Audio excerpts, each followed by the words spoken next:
Les partenariats publics-privés. Comment offrir de meilleures infrastructures pour les services publics? Le défi des infrastructures et le rôle du secteur privé. Je m'appelle Cecilia Briceno-Garmendia. Je suis économiste principale à la Banque mondiale, spécialisée dans les infrastructures de services et leur financement. Nous traiterons aujourd'hui du déficit d'infrastructures et du rôle que peut jouer le secteur privé. Les problèmes d'accès aux infrastructures constituent une entrave majeure à la croissance économique et au développement humain. Songez un instant à la chute de productivité que connaîtrait le monde industrialisé si l'électricité venait à manquer pour une raison ou une autre, ou à l'impact qu'aurait l'absence d'eau potable ou l'usage de fourneaux à bois sur la santé et le flot de maladies graves que cela provoquerait. Songez encore à l'isolement de communautés entières qui sont coupées des marchés et des services sociaux parce qu'il n'y a pas de véritable route. Et pourtant, dans beaucoup de pays en développement, les infrastructures de base, c'est-à-dire l'électricité, l'eau, l'assainissement, mais aussi les technologies d'information et de communication, les routes, toutes ces infrastructures sont en mauvais état, insuffisantes ou inexistantes. Les statistiques indiquent que dans les pays émergents et en développement, 2,6 milliards de personnes ont un accès irrégulier à l'électricité et 1,2 milliard en sont totalement privés.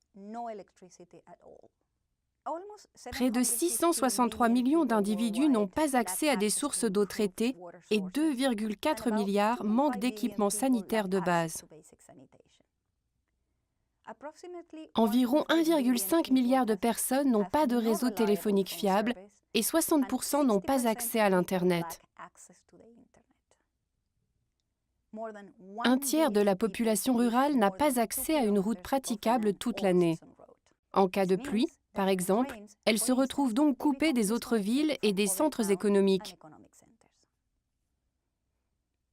Que nous disent ces chiffres du point de vue des défis du développement?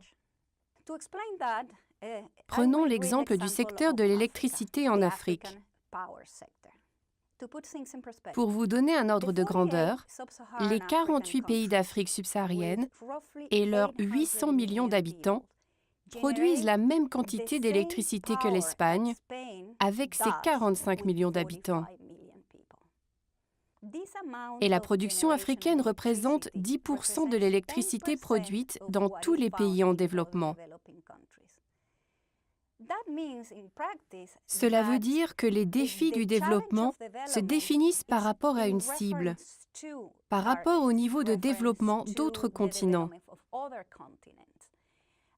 Dans quelques cas, il s'agira d'abord de rattraper ses pairs, ces autres pays en développement avec une économie similaire ou un stade de développement similaire. Reprenons l'exemple de l'Afrique.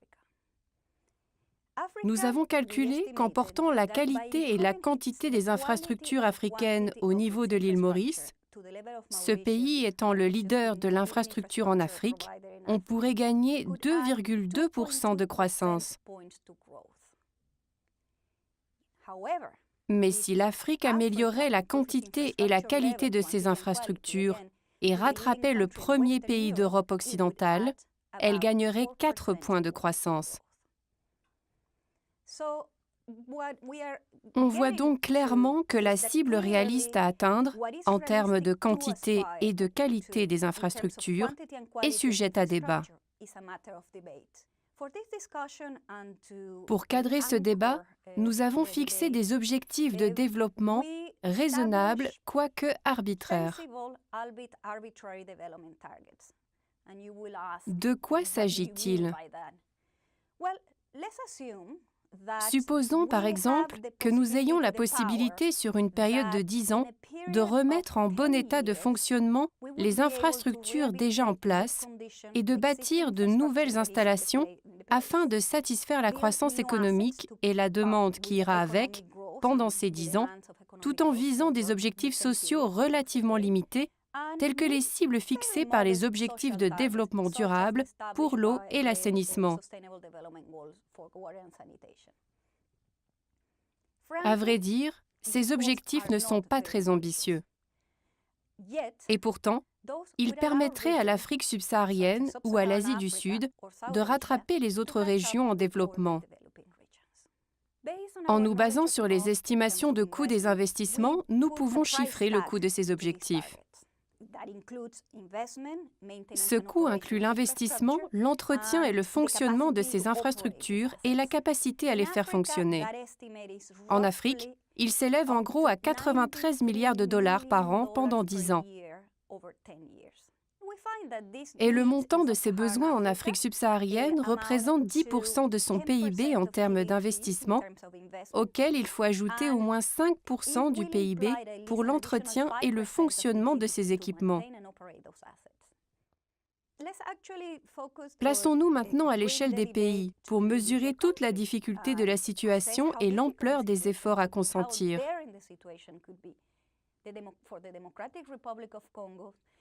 Pour la République démocratique du Congo, ces objectifs d'apparence modeste représenteraient 70% du PIB, uniquement pour couvrir les besoins en infrastructures sur 10 ans.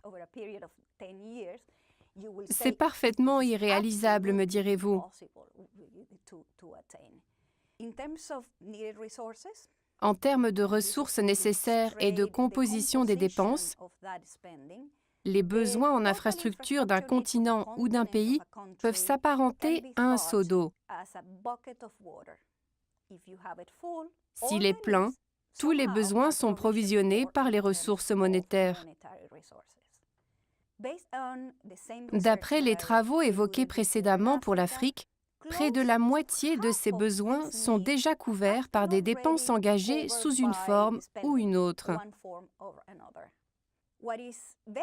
Ce qui frappe, c'est que la moitié de ce qui a été déjà financé provient de recettes intérieures, c'est-à-dire par les ressources fiscales et les usagers. Quant à l'autre moitié, elle est financée soit par le secteur privé, qui représente une part de 20% du gâteau des dépenses, soit par l'aide publique au développement, qu'elle soit multilatérale ou bilatérale, et par les puissances financières émergentes, telles que la Chine, l'Inde et la péninsule arabique, qui couvrent globalement les 14% restants. Près de 18%, oui, 18%, soit un cinquième des besoins d'infrastructures, sont dilapidés par inefficacité. L'enveloppe des dépenses englobe les fonds effectivement affectés aux besoins d'infrastructures. Cependant, en raison d'une inefficacité généralisée, le coût financier réel de la hausse de ces ressources est en fait bien plus important. Ce gaspillage entraîne un déficit d'efficience qui, s'il était résorbé, dégagerait des ressources supplémentaires qui sont en quelque sorte bloquées dans le système. Il faut donc impérativement remédier à ce déficit pour parvenir aux objectifs de développement. Sinon, à quoi bon remplir un seau percé de toutes parts? Ajoutons également que l'État doit prendre l'initiative en établissant un cadre pour le développement d'institutions robustes qui auront pour effet non seulement de favoriser l'efficience et l'efficacité, mais aussi de créer les conditions nécessaires pour attirer d'autres bailleurs de fonds, au nombre desquels figure le secteur privé. Le secteur privé apparaît aujourd'hui comme un acteur solide et majeur dans le secteur des infrastructures.